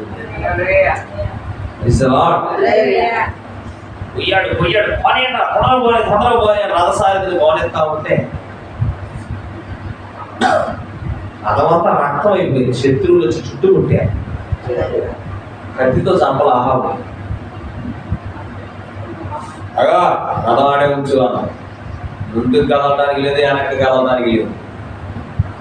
అడగా అహాబు కూర్చొని కూర్చొని కూర్చొని పక్కలో ఉన్న రక్తం అంతా కారిపోయింది. రక్తం పోయే కొద్ది ఏమవుతుంది, స్పృహ కోల్పోతాం, నీరసమైపోయి అలాగే రక్తసిక్తముగా రక్తం పోతా ఉంది. రక్తస్రావంతో అహాబ్ చనిపోయాడు. చనిపోయిన తర్వాత ఆ రథసారథి ఏం చేశాడు తెలుసా, రథాన్ని కడగటానికి నీటి దగ్గర తీసుకెళ్ళి ఆ రథాన్ని గడుగుతున్నాడు. రక్తం తగవాలి. ఆ రక్తం అలాగ వాగులో పోతా ఉంటే కుక్కలు వచ్చి ఆ రక్తాన్ని తాగాడు. ఆ విధంగా ఏలియా చెప్పినటువంటి ప్రవచనం నెరవేరింది. మీకాయ చెప్పింది కూడా నెరవేరింది. యుద్ధానికి పోతే తిరిగి వచ్చాడా, కానీ ఆ నివేదికతో నిలబడి ఉన్నాడు. అహాబు నిజమా తప్పు అన్నాడు. నువ్వు ఎప్పుడు నాకు వ్యతిరేకం చెబుతా ఉంటాడు. ఇవాళ కూడా ఇది ఎంత వ్యతిరేకం, ఎందుకంటే ఎప్పుడు దాకా కూడా చేసాం, ఎప్పటి నుంచి ఇది చేయాలంటే కష్టమే కదా. మరి అదే ఆది నుంచి నువ్వు దీనిలో నడిపించబడితే నీకు కష్టం ఉండేది కాదు, నీకు సులువుగా తేలికగా ఉండేది. ఇవాళ కూడా అంతేకాలం వర్తమానం ఒక్కసారిగా ఉందని పోయి చెప్పాం, ఇదేందమ్మా ఇది అంటారు. ఇదేందమ్మా ఇది, యేసుక్రీస్తు బాప్తిసం అంటే అప్పుడు రాత్రి తీసుకోవాలని ఏది నేను విచిత్రంగా ప్రారంభం నుంచి చేయలేదే పండగ వెళ్ళమంటున్నారు. ఏంది ఏంటిదంటే బైబిల్ మొదటి నివేదికను నమ్మాలి మనం. ఏదైనా తోటలో కూడా జరిగింది అదే. యేసు ప్రభు వారు వచ్చి ఆయన చెప్పాడు, ఈ తోట చెట్లలో దేని ఫలాన్ని తినగాని తోట మధ్యలో ఉన్నటువంటి మంచి చెట్ట తెలుగు వృక్ష ఫలాన్ని తినొద్దని చెప్పాడు. ఫస్ట్ రిపోర్ట్ మధ్యలో కూడా వచ్చాడు, యేసు ప్రభు లానే వచ్చాడు. వాడు కూడా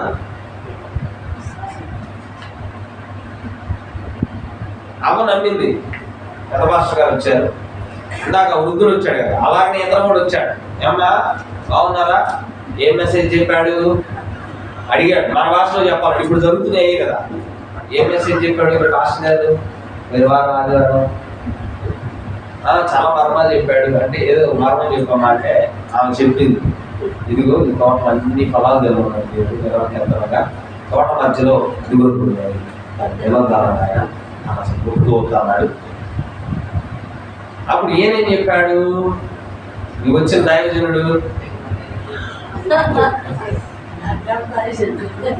ఈ దైవజనుడు ఏం చెప్పాడు, నేను కూడా మీ పాస్టర్ లాంటి వాడు నేనమ్మా అది చెప్తేనే కదా నమ్మేది. మరి ఇందాక వచ్చిన దైవజనుడు ముసలాయన కూడా ఏం చెప్పాడు, నీ వంటి ప్రవక్తన నేను కూడా అన్నాడు కదా. మరి ఇప్పుడు సాతాను కూడా కొమ్ములు పెట్టుకొని నాలుగెంత పొడుగు పెట్టుకొని వస్తే నమ్ముతావా? నమ్మదు కదా. వీడు కూడా వెలుగుదూతలాగా వచ్చాడు. సాతానుడు తానే వెలుగుదూతగా ప్రత్యక్షం అవుతున్నాడు, బైబిల్లో ఉంది. లాగొచ్చాడు. ఆ మర్మం యొక్క అర్థం ఇదమ్మా, ఇంటి దేవుళ్ళు అవుతారమ్మా. ఇది ఏ రిపోర్ట్? ఇది సెకండ్ హ్యాండెడ్ రిపోర్ట్. దేవుడు ఆల్రెడీ చెప్పాల్సింది చెప్పాడు. దాంతో నువ్వు నిలబడి ఉంటే పాపం జరిగేది కాదు. ఇప్పుడు ఎంతమంది క్యాన్సర్లతోటి, టీబీ రోగాలతోటి, హార్ట్ అటాక్స్ చనిపోయేవాళ్ళు కాదు కదా. అవునా? అందుకే చెప్తున్నా, stay with the first hand report. మొదటి నివేదికతో నువ్వు నిలబడి ఉంది. ఎందుకు ఆ మొదటి నివేదిక అంత శక్తివంతమైందంటే అది నేరుగా అపోస్తులే సాక్ష్యం ఇస్తున్నారు. మేము కన్నులను చూసాం, దాన్ని మేము నిదానించి చూసాము, మేము ఆయన్ని తాకాం, మేము ఆయన పట్టుకున్నాం. మేము దాన్ని మేము మీకు తెలియజేస్తున్నామని చెప్తున్న మాటలను అని పక్కన పెట్టేసి ఇంకొక ఆయన ఏదో రాశాడు. బుక్స్ కూడా చాలా మంది రాశారు, వ్యాఖ్యానాలు. వ్యాఖ్యానాలు కేవలం రెఫరెన్స్ కోసం తీసుకోవాలి, కానీ అదే సత్యములని నమ్మకూడదు. కనుక ప్రియమైనటువంటి దేవుడు పిల్లలారా, ఏది నమ్మాలనో ఏది నమ్మకూడదు దేవుడు సమస్తం కూడా వాక్యం ద్వారా మనకి చెప్తూనే ఉన్నాడు, బయలుపరుస్తున్నాడు. దానికి బైబిల్ గ్రంథాన్ని చదువుకుంటూ ప్రార్థన ద్వారా నువ్వు ప్రభువా నాకు దీన్ని నాకు అర్థం కావట్లేదు ప్రభువా అంటే ఆ మర్మాన్ని ఏదో ఒక వారం వాక్య రూపంలో నీకు దేవుడు బయలుపరుస్తాడు. ఆయన మరుగు చేసే దేవుడు కాదు, సమస్తం కూడా మనకు బోధిస్తాడు. ఆయన ఇబ్బంది లేదు. మనకు stay with the first report, first handed report తోటి మనం నిలిచి ఉండాలి. ఆ దైవజనుడు లాగా ప్రారంభం మంచిగా చేశాడు, ఆయన చివరికి వచ్చేసరికి జారిపోయాడు అన్నట్టుగా అలా ఉండకూడదు. కనుక ఏదైతే అపోస్తలుడు మనకు అప్పగించారో దాన్ని మనం నమ్ముదాం, దేవుణ్ణి అర్థం చేసుకుందాం. వాళ్ళు తెచ్చిన సమాచారాన్ని నువ్వు నమ్మినప్పుడే ఆయన నీకు అర్థమవుతాడు. హల్లెలూయా. వింటున్నారా? నువ్వు నమ్మకపోతే ఆయన అర్థం కాడు నీకు. దేవుడి యొక్క పరిశుద్ధమైన మాటలను నా హృదయంలో ముద్రించును గాక. Praise the lord.